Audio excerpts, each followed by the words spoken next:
everyone, it's Helen here, and I want to share with you a movement that we did this week in class using the MIDI Pilates ball. And of course, as we know, it is Falls Prevention Week, Balance Awareness Week, and so we use the ball in several different ways in order to challenge the balance.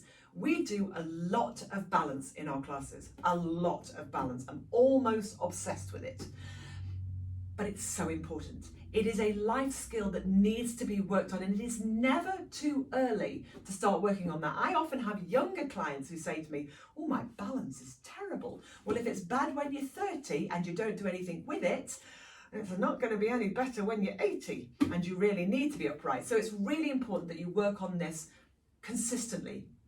Now, there's ways of doing balance, but we like to be practical and functional in our balance. So it's all well and good learning to stand on one leg with a book on your head or a yoga block on your head or whatever you might have handy.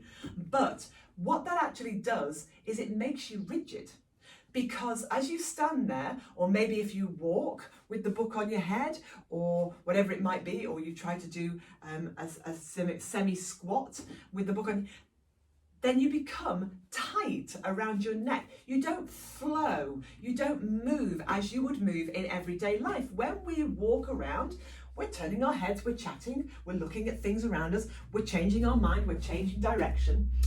And that's how we need to work for our balance, so that when we do go out and about and perhaps we trip or slip, we can recover from that.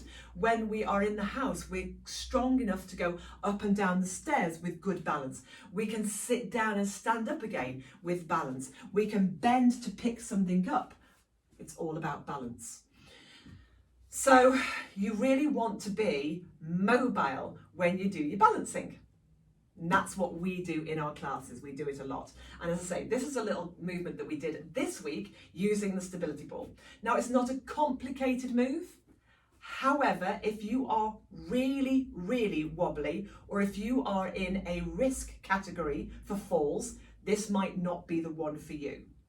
And even if you do try it, you might want to have your hand on a counter surface or the back of the sofa or a wall, fingertips against the wall. So be very careful. This may not be the one for you, but if it's not, I've got loads of others. Just let me know and I'll give you something else to do instead. Going to drop the ball onto the floor, and we're going to have the feet about hip distance apart. And we're going to have the feet as they would be ordinarily, side by side. I don't want you to put one foot forward of the other, okay? And you're going to put one foot onto the ball. Now, it's not that you're trying to stand all your weight down onto it, but you do want to put a little bit of pressure down onto it. And notice, as you do that, does that shift the hips, or can you keep a fairly even balance through the pelvis? Because balance, again, is many things, and we want to balance through the sides of the body, through the front and the back of the body. We want a balance of the head above the shoulders, okay? But we do want to feel like we're pressing a little bit of work down into the ball. And can you feel the ball moving around underneath you? It's unlikely it's going to stay still. Okay, so all we're going to do from here is a squat.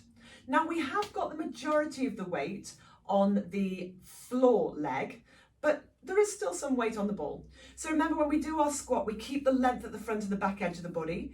We slightly press the hips back. We bend both knees, allowing the knees to track the second and third toes, sticking the bottom back as if you're going to sit on a chair, and then stand up again, okay? So if I do that from side on, I've got my foot onto the ball, my feet are about hip distance apart, I've got some weight onto the ball. Ooh, there you go, you see? And the ball has a tendency to go in any direction it wants. Long spine, chin is slightly drawn in. I'm going to slightly hinge from the hips. I'm going to bend the knees, bring it all the way down. I'm going to bring it all the way back up again. I'm really squeezing through the back of the thigh and into my glute to do that.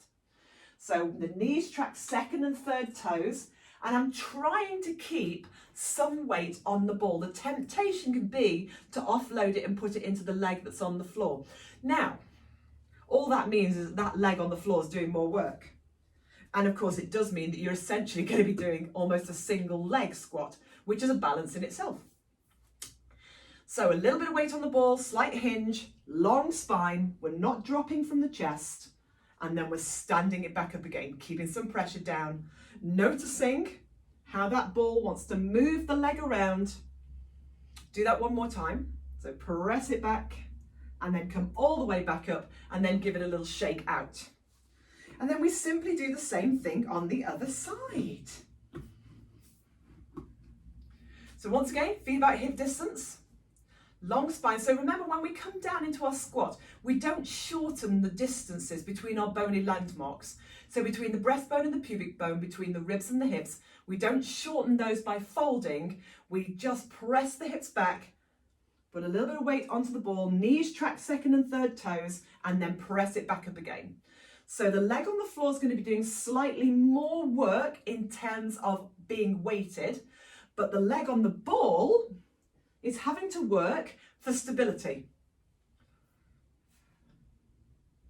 So you can see how this is an unbalanced move because we've got an unstable surface. We're having to work on that.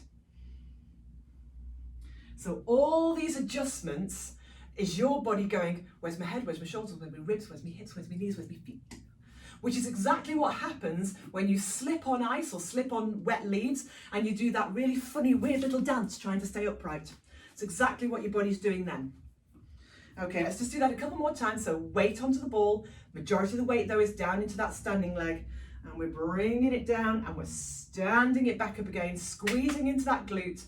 And then one more time, pushing the weight back, standing back up, and then shaking it out. So great strength work around the hips and the glutes, which is crucial for your balance, but also an unstable surface, which again challenges the balance.